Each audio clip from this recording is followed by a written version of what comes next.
Hey guys, it's Martin Cliffe here, and this is part 2 of my "Do I need pedals, or does anyone need pedals?" kind of video. So I'm gonna play something kind of heavy first, and then I'm gonna plug in a pedal in just to show how it can help.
I've turned the gain down a little bit since the previous video to become a more versatile tone, just to see if I can still bring the rock.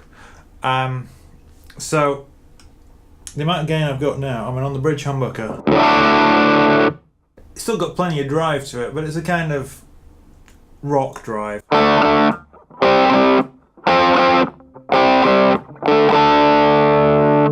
And on a single coil sound.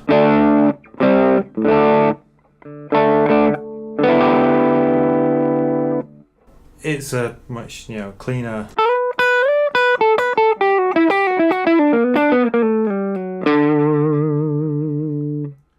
So it's not saturating anything like as much, which makes it a more versatile tone, so I can obviously just roll the volume back and get cleaner kind of tones.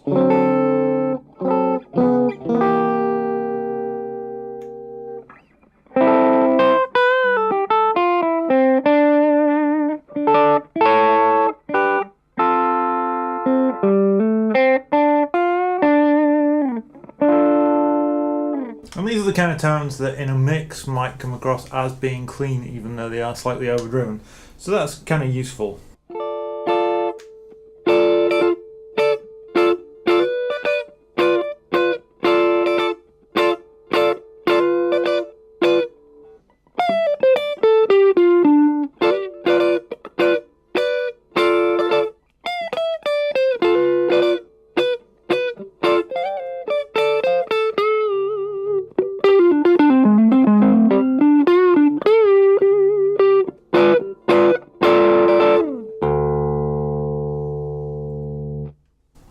So now I'm playing blue, I'm in drop D.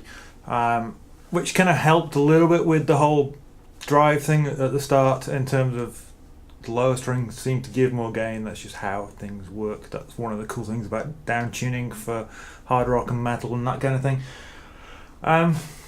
But as soon as I started playing lead, you know, I could play the riff part from what I did at the start.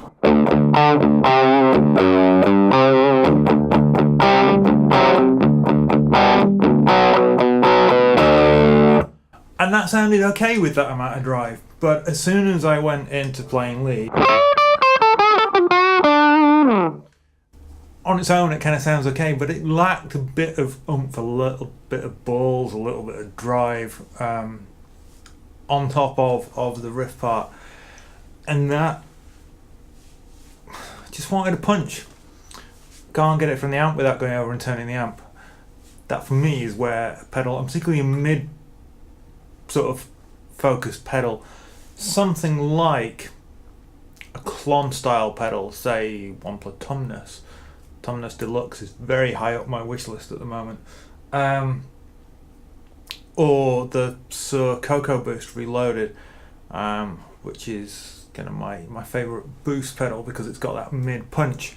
That kind of thing would really help go through it. And it's not an overdrive pedal per se, but it's something that gives me a bit more oomph, and that is absolutely needed in this context, as far as I'm concerned. So let's plug one in and see exactly what that does. Okay, so I've taken the guitar lead and plugged it via my Suhr Koko Boost Reloaded between the guitar and the amp, and let's see what that gives me. So I've just got both knobs at 12 o'clock that affect the red channel, which is the mid boost channel, and let's see what it does. So without the pedal, for the rhythm part, we're still getting that nice chunky.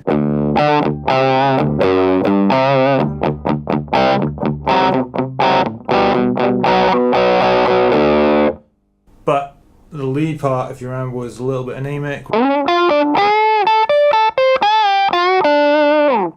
Now if I turn on the pedal,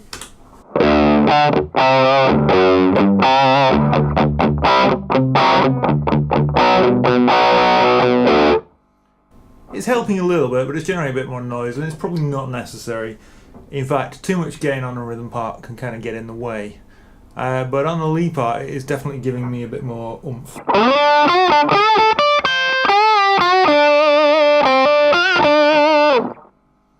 So if I add the loop underneath and play it, I'll start with the pedal off, and then after a couple of bars I'll kick it in, and you'll hear the lead tone really punch through.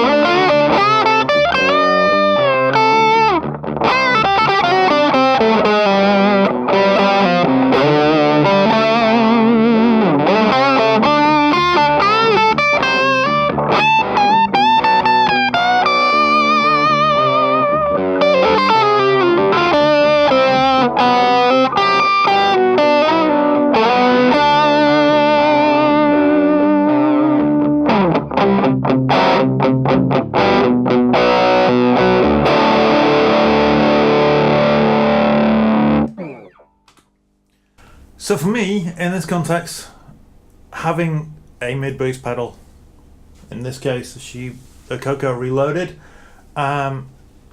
is really useful just for helping punch through the mix, give lead parts a bit more life. When I had the gain higher in the last video, didn't need it so much because I was getting the drive from the amp, but my tone was much less versatile. Having a pedal enables me to use a slightly lower gain tone, so I have more versatility in terms of the range of using the volume control on the guitar, the range of gain levels and dynamics and all that kind of thing that's available to me. And then having the boost pedal in the chain just enables me to drive it harder when I need to. And that to me is the beauty of having a couple of pedals in the chain. Not reliant on them, they're not changing my core sound, They're just giving me flexibility. And that, at the end of the day, flexibility is a guitar player's friend. Till next time, take care guys, I'll speak to you soon.